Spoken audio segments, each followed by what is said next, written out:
it's going to be a slow day. That 218k is going to take 6+ hours.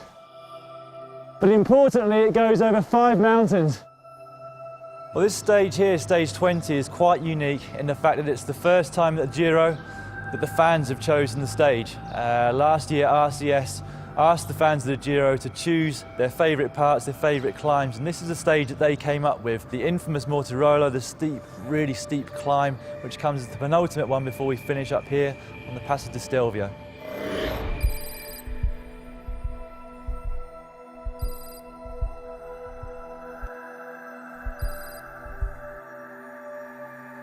Well, the time limit, which is a part of every stage of the Giro, is going to be playing a part today. And what they do is they take a percentage of the winner's time on the day, so they'll calculate that towards the end. It's likely to be upward of 15% of the winner's time under the rules, because this is one of the hardest stages of this year's race. So the guys at the back, the non-sprinters, the bigger guys that you don't often see at the front that often form part of this gruppetto, they'll be helping each other through, trying to get inside that time limit. So they need to finish today's stage within the time limit in order to get to the start tomorrow.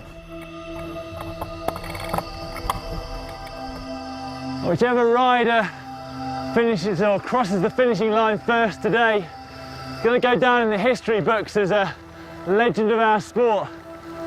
It's the Queen stage of this year's Giro. The Stelvio Pass has a massive amount of history. There's the memorial of Fausto Coppi at the top.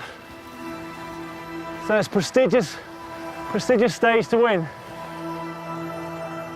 By this point in the stage, the riders will have covered over 200 kilometres and a previous 4 categorised climbs, including the fearsome Mortirolo, which steeps up to 22% towards the top. Well, coming into the 3rd week of the Grand Tour, be a lot of fatigue in the peloton. Average of 100 miles, 160 k's a day, only a couple of rest days. You can see some physiological changes taking place. Your resting heart rate can get higher as you get a bit more tired. And at the other end, your maximum heart rate can actually decrease slightly. So when you're tired, it's slightly harder to get those high heart rates that you might see in the first week. But interestingly, it doesn't necessarily correlate with the power. Even though that heart rate might be decreased at the very high end, sometimes the rider finds over the course of the 3 weeks their power can actually increase. So it's just one of the ways, or one of the pointers, which makes these elite professional cyclists so good at what they do.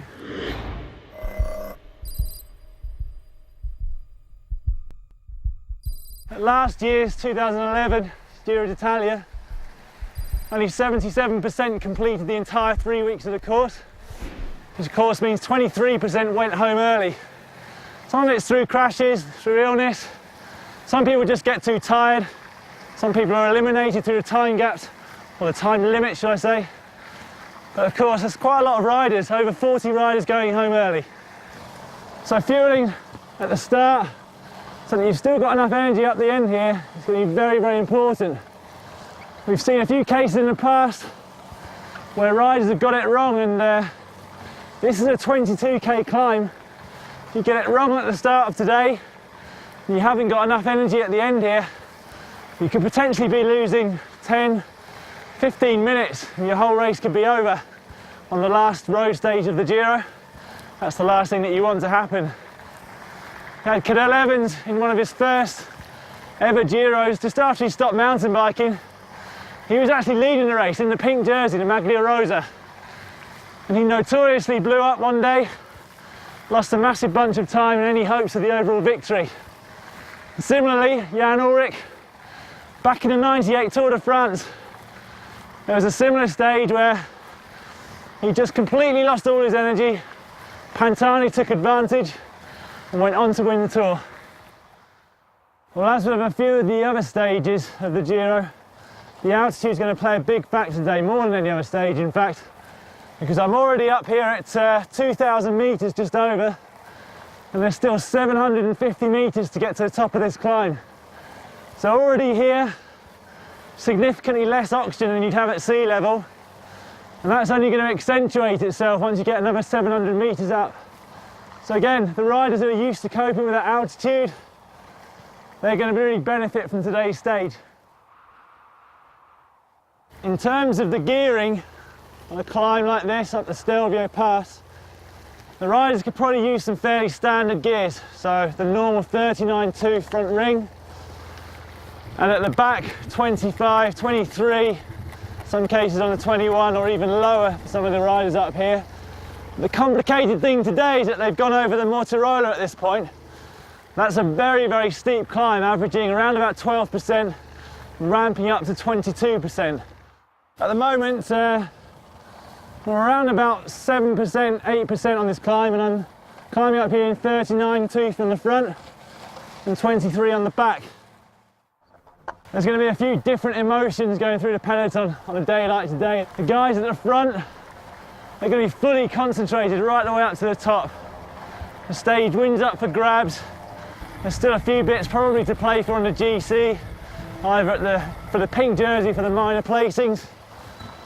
But behind, the guys that have already done their job for the stage, the sprinters, the time trialists that might be waiting for tomorrow's stage, they're all just going to be getting through it, taking it slightly easier than the front guys, and they'll be very, very pleased to reach the finish line today because effectively they're going to finish the Giro then. But winning something like the Giro d'Italia, it's a huge achievement for anyone. It doesn't matter how big of a rider you are, how famous you are, how long you've been doing it. There's only 3 Grand Tours a year, and this is one of them. So your name goes down in the history books, and you only need to win it once to become a legend of the sport. One Giro d'Italia means everything in cycling.